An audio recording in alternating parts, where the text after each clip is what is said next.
भारत भविष्य मीडिया में आपका स्वागत है। आइए देखते हैं वरिष्ठ पत्रकार भागीरथ सिन्हा की खास रिपोर्ट। शाहबाद डेयरी के शिव गोरख गोगामेली मंदिर प्रांगण में संत शिरोमणि गुरु रविदास जयंती को बड़े ही हर्षोल्लास के साथ मनाया। इस दौरान सभी भक्तों ने गुरु रविदास जी की प्रतिमा पर माल्यार्पण कर उनके चरणों में नमन किया। रविदास जयंती के अवसर पर मंदिर में पधारे धर्म गुरुओं व समाज के प्रतिष्ठित लोगों ने गुरु रविदास जी के बताए मार्ग पर चलने के लिए लोगों को जागरूक किया। इस मौके पर भक्तों के द्वारा दिन भर चलने वाला भंडारा भी लगाया गया। रविदास जयंती के कार्यक्रम में उपस्थित हुए प्रमुख लोगों में युवा सामाजिक नेता हनी सिंह जाटव, HP मौर्य, ब्रिजेश सिंह दबंग, ओम प्रकाश अम्बेडकर, डॉक्टर निगम, ज्ञानचंद, मनोज भारती, वीरेंद्र भारती, संजीव भारती, बौद्ध भिक्षु विनय रत्न, बिमलेश भारती, सूरजमुखी व मुस्कान ने भी कार्यक्रम को सफल बनाने में अहम भूमिका निभाई।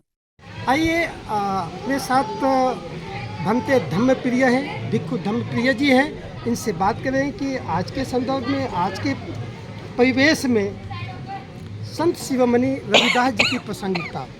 मेरा तो यही संदेश है, सब मिलकर भाईचारा मैत्री भाव में रहें, सब एक साथ रहें तो भारत क्या, पूरा राष्ट्र भी क्या, पूरा विश्व तुम्हारा हो सकता है।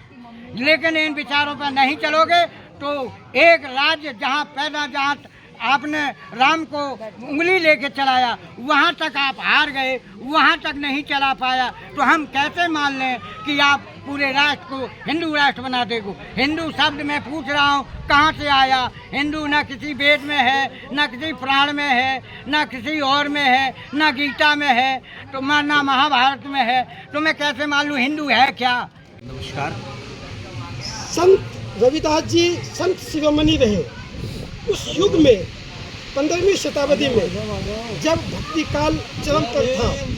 उस युग में कोई छोटा बड़ा नहीं था। ये संदेश सिर्फ नहीं दिया बल्कि उन्होंने समाज में इसको सामने करके दिखाया कि छोटा बड़ा कोई नहीं है। इसके बावजूद भी आज हम क्यों बटे जा रहे हैं? देखिए, आज हम इसलिए बटे जा रहे हैं कि जिस चीज़ पे अगर सरकार जिस चीज़ का प्रचार करती है वो बहुत तेज़ी से जाता है।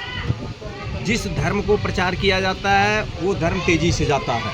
जिस व्यक्ति का प्रचार किया जाता है वो तेज़ी से जाता है। आज जो है हमारे बहुत महापुरुषों का जो विचार है उसको प्रचार नहीं किया जा रहा है, उसको लोगों तक पहुंचाया नहीं जा रहा है। हमारी पीढ़ी जान नहीं पा रही, इसलिए लोग जो है बटे हुए हैं। जिस दिन सरकार अपना काम करे, धर्म कांड से हट करके वो सिर्फ अपना जो उनका समता मूलक समाज की स्थापना करने की बात आती है, रोजी रोटी पे बात आती है, उस पे काम करे, तो शायद सारे जो हमारे महापुरुष हैं उनके विचारों को जो दबाया जाता है वो दबता नहीं। लोगों, हर व्यक्ति को जो हमारे महापुरुषों ने काम किया है उस व्यक्ति के हर जुबान पे हर व्यक्ति तक पहुंचने का काम माध्यम होता है। उसमें तो हम धन्यवाद करेंगे आप जैसे मीडिया का। बड़ी मीडिया कभी इस पे चर्चा नहीं करती, बड़ी मीडिया कभी इनके बारे में कुछ बताएगी नहीं, तो कैसे पता चलेगा? इनका क्या मानना है कि आज के प्रसंग को, आज के इसको उद्गार को किस रूप में देखते हैं? सबसे पहले मैं अपने गुरु रविदास जी के चरणों में नमन करता हूँ। हमारे संत रविदास जी का विचार था कि हम लोग सभी एक समान है, कोई नीच भाव नहीं है। यहाँ पे एक समानता के अधिकार पे हमारे संत गुरु रविदास जी ने हम लोगों को एक दिशा दिया है कि आप अपना भाईचारा बना के इस दुनिया में रहें और किसी को आप नीच ना समझे, सब बरोबर हैं। और उन्हीं के बताए हुए रास्ते पे हम लोग पूरी ईमानदारी के साथ हर इंसान के साथ कदम से कदम मिला के चलते हैं। और आज हमारे संत गुरु रविदास जी की जयंती है, उसके लिए सभी देशवासियों को कोटि कोटि नमन, धन्यवाद। नेता सुनील हिंदुस्तानी जी हैं, आइए मैं बात करता हूं उनसे। संत रविदास जी की अगर महानता की बात करें, उनके गुणों की बात करें, तो क्या संदेश है? देखिए, समानता का अधिकार जैसे हिसाब से हमने अपने सनातन में भी देखा है, संविधान में भी देखा है कि समानता का अधिकार अगर राम जी को देखेंगे तो केवट जो कि कुछ नीच जाति का माना जाता है, लेकिन उनको श्री राम ने अपने बराबर पद पर बैठाया। एक तो सबसे बड़ा जो उदाहरण दिया है श्री राम ने भी समानता का, जैसे बाबूजी ने भी बताया मुझे, तो इससे बड़ा समानता का उदाहरण आपको कहीं मेरे ख्याल से मिलेगा भी नहीं। तो इसके बाद संविधान में भी इस चीज़ का उल्लेख किया गया है।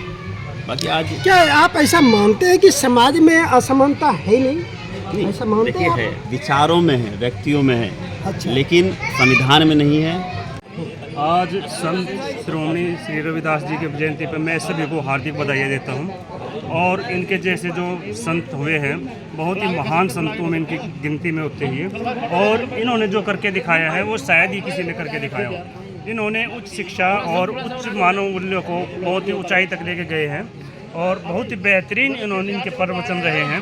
और इनका एक ही मोटिव रहा था कि पूरा सर्व समाज हमारा एक समान रहे और एक समान फले फूले। तो मैं इसी उपलक्ष्य में कुछ बातें कहना चाह रहा हूं। और निर्वाचित सरकार जो हमारी दिल्ली में बनी हुई है, उसके मंच के माध्यम से भी मैं कुछ बातें उनके तक पहुंचाना चाहता हूं कि जो हमारे जो शिक्षा है, शिक्षा के स्तर को थोड़ा ठीक किया जाए। और जो शिक्षा के पे जो GST लगाए गए, तरह तरह के टैक्स लगाए गए हैं, गरीब बच्चों के लिए वो थोड़ा मुश्किल होते जा रहे हैं। हमारा जो समाज है, अधिकांश लगभग 70% आबादी हमारी निचले दर्जे की है और उस निचले दर्जे की आबादी के लिए शिक्षा थोड़ा मुश्किल होता जा रहा है। तो मैं चाहूँगा कि GST के दायरे से शिक्षा को थोड़ा बाहर किया जाए और जो शिक्षा के उपकरण हैं जैसे उनको जो है उनके कम किया जाए, उसका टैक्स। मैं तो कहता हूँ कि टैक्स को शिक्षा से हटा ही दिया जाए तो बेहतरीन। धर्म की क्या पहचान? मानो मानो एक समान। बुद्ध धर्म की क्या पहचान? मानो मानो एक समान। बुद्धं शरणं गच्छामि। बुद्धं धम्मं शरणं गच्छामि। संघं शरणं गच्छामि।